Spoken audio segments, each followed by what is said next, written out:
Nós estamos vivendo em um ambiente muito polarizado em tudo na atualidade. A polarização existe teologicamente, existe sociologicamente, existe politicamente. O PT conseguiu destruir, o verniz de unidade que o Brasil tinha, implantando uma série de divisões que são hoje, dentro de um campo, dentro de uma perspectiva sociológica, são vistas como fatos sociais antagônicos, para fazer uma evocação ao célebre sociólogo Emile Durkheim. Nós vemos hoje os fatos sociais acontecendo quase que propositalmente antitéticos. Ou seja, explodem-se movimentos hoje que se contrapõem justamente porque tudo hoje é uma ideologização. Ideologiza-se tudo.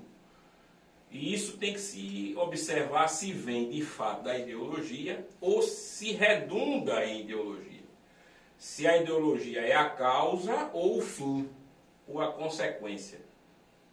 As pessoas elas se polarizam sem saber se elas estão defendendo, ou a ideologia é a causa da sua ação, ou se ela avança rumo à ideologia. Bem, como isso é um fenômeno em um país como o nosso, desorganizado até na formação de ideologia, não é de admirar que nós observemos hoje esses movimentos dentro da chamada direita que se contrapõem. E aqui eu queria fazer uma breve explicação para você compreender por que tantas pessoas hoje falam do presidente e se autoproclamam de direita. Como eu disse a você, nós estamos vivendo o resquício da era PT em que a moda é polarizar-se. E quando alguém se levanta dizendo-se de direita, mas se autoproclama liberal, esta pessoa está dizendo duas coisas. A primeira é que a sua ideia econômica e política atende a algo que é alinhado com o conservadorismo. Por exemplo, a abertura de mercado, livre comércio, menos Estado.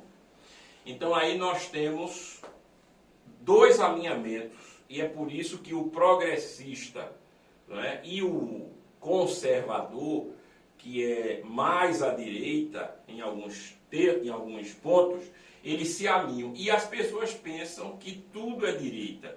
Mas observe que livre mercado, menos Estado, diminuição de impostos, isso você vê até de estados hoje que antigamente eram defensores do comunismo. Não é? Por quê? Porque já se percebeu há décadas que não se pode ter um Estado viável economicamente em que o Estado seja onipresente. De modo que você tem o exemplo da China. A China é um país política, sociológica e culturalmente comunista, cerceador da liberdade de pensamento, da liberdade de expressão, da liberdade religiosa, mas que é aberto, ou seja, que é economicamente aberto. Então, a China, ela transparece um capitalismo, e capitalismo, como muita gente pensa, é coisa exclusivamente de direita. Não. A China pega o que é economicamente interessante para ela, e ela sabe que o contrário não é viável, e ela é aberta em termos econômicos. Ou seja, permite um livre mercado, mas social, cultural e politicamente ela não é aberta, ela não se alinha aos valores que são majoritariamente de países majoritariamente ocidentais. Então, quando nós vemos um progressista como o MBL, certo, falando sobre abertura de mercado, a gente pensa que o MBL, que é uma direita progressista, a gente pensa que esse pessoal ele tem os mesmos valores do pessoal conservador. Não tem. Por exemplo, o progressista ele é normalmente a favor da liberação das drogas. Não são todos, mas são muitos. O progressista, ele é a favor ou neutro em relação ao aborto. Ele trata as causas desses grupos minoritários que são levantados como cavalos de batalha no Ocidente pela esquerda. Eles tratam esses grupos como sendo grupos que devem ser ouvidos e que têm realmente um respaldo sociopolítico, não é? Como se, por exemplo, todo o clamor da militância LGBT tivesse realmente um respaldo sociopolítico legítimo. E a gente sabe que esses movimentos, como a militância LGBT, só tem uma única intenção, um único objetivo, que é minar os valores realmente da direita, que são os valores conservadores. Aqui faz uma diferença. O progressista, em relação a valores sociais, ele não é conservador. O conservador, ele tem valores que são mais alinhados à moral judaico-cristã, que é a base civilizacional do Ocidente. Então, quando nós falamos de direita, hoje em dia, e a esquerda fomenta isso, pensa-se em um grupo enorme, amorfo, onde está, por exemplo, um cara feito João Dória e onde está alguém feito Bolsonaro. Tá certo? Quando isso não existe. Dória, ele é, por exemplo, progressista, ele é aberto em relação ao mercado, à economia. Então, o pensamento de Dória se alinha ao dos conservadores neste ponto, mas nos demais desalinha-se. Dória, ele não defende necessariamente, e isso ficou provado agora com a devolução das cartilhas de ideologia de gênero nas escolas municipais, estaduais de São Paulo. Ele não defende, né, que a ideologia de gênero, por exemplo, é um mal para as crianças. Ok? Ele acha que falar contra uma manifestação evidentemente atentadora do pudor, uma violência à mente da criança, como são essas manifestações de ideologia de gênero. Ele acha que a contestação dessas manifestações, que aquilo que se põe contra, né, essa violência em relação às crianças, ele acha que é censura. Mas isso se alinha àquilo que ele defende politicamente. Politicamente ele não é conservador. E você tem que ter muito cuidado, porque vários desses progressistas, você que se considera de direita e conservador, eles pegaram carona, surfaram na onda Bolsonaro. Porque Bolsonaro e a equipe dele mais próxima são conservadores. Eles têm uma linha não somente progressista, mas conservadora. E essa linha é combatida pela esquerda e pelo progressismo.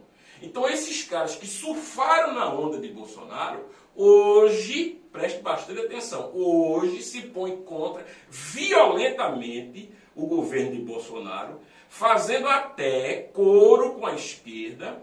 Por quê? Porque para essas pessoas, o que importa de verdade, né, não é nem a questão da ideologia, mas é a situação. E se nós formos falar de ideologia realmente, esse pessoal se alinha muito mais à esquerda. Por quê? Eles se alinham à esquerda em relação a aspectos sociais, culturais, políticos. Somente em relação a questões econômicas é que grande parte dos chamados liberais, que são progressistas, tá certo? Os políticos liberais, eles se associam, se alinham ao conservadorismo. E é isso que tem que ficar claro na mente das pessoas. As pessoas não compreendem quem estão ouvindo, né? Elas não compreendem sobre o que estão falando. Acham que estão na mesma balança políticos como Alexandre Frota, né, que é um oportunista, né, o pessoal da MBL, tá certo, que está sendo criticado pela direita verdadeira, genuína do Brasil, porque são oportunistas, tá certo? Você observa que toda a grande luta do MBL na Câmara dos Deputados, pela pessoa principalmente do Kim Kataguiri, gira em torno de questões econômicas. Aí ele faz questão de levantar uma bandeira que parece, né, que o movimento se opõe totalmente à esquerda, que até um tempo desse era hegemônica no poder. Mas a luta de Kim Kataguiri, que ele reverbera bastante, ainda para pegar carona no eleitorado de direita, se restringem a questões econômicas. Como se todo o problema do Brasil restringisse à corrupção. No discurso do MBL, veja, é como disse corretamente o professor Olavo de Carvalho, corrupção é algo que não tem substância. Veja, o que é a corrupção? Corrupção é uma ideia. Ninguém prende ideia. Nós temos que ser objetivos. A objetividade tem a ver com o objeto. Então nós temos que dar nomes aos bois. Temos que falar da coisa concreta, não da abstrata. O que é a luta contra a corrupção? O que é a luta contra o terrorismo? É por isso que as pessoas não conseguem fazer associação entre o Islã, não é, que é uma religião do terror, com a questão do terrorismo. Fica-se sempre aquela balela de que não, vamos fazer a guerra com o terror. Não é contra o Islã. Não, mas o Islã defende isso mesmo. Tem que se colocar as cartas na mesa para que se compreenda.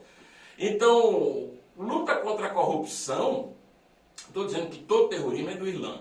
Estou falando só que no mundo oriental, normalmente o terror provém desses extremistas islâmicos. Mas o extremista islâmico é islâmico. E ele está baseado no Corão, tá certo? Ele está baseado na Sharia, ele está baseado na tradição islâmica. Então tem que se questionar a tradição islâmica.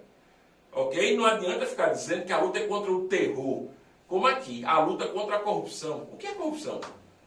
O que é a luta contra a corrupção? Alguém vai prender a corrupção? Veja só, alguém vai deter a corrupção? Vai punir a corrupção? Você vai punir o corruptor, o corrupto. Você vai punir o corrompido e o corruptor. Então essas pessoas, elas têm nome, CPF, né? Elas são pessoas físicas, entendeu? Que formam pessoas jurídicas. Então é isso que precisa se entender, né? Precisa se compreender o que é que nós estamos vivenciando. Conservadores no Brasil são poucos. Tá certo? Poucas pessoas defendem a moral, defendem o pensamento, tá certo? Conservador. E pasme, é o conservadorismo que, no fim das contas, garante os direitos para que esses caras existam. Porque quando eles entram no poder, a primeira coisa que eles fazem, né, é ditar uma democracia que seja exclusivamente nos seus termos.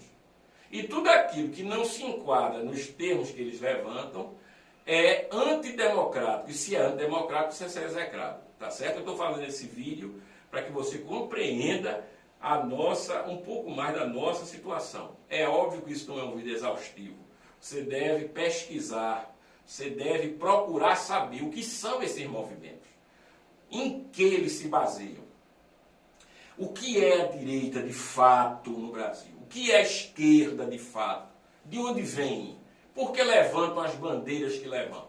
Então é por isso que eu estou fazendo essa breve live, tá ok? Para tentar esclarecer um pouco nesse mundo que vivemos hoje de fake news, nesse mundo de vendaval de informação e de baixo ou nenhum senso crítico por parte da maioria da população. Que Deus abençoe sua vida em nome de Jesus.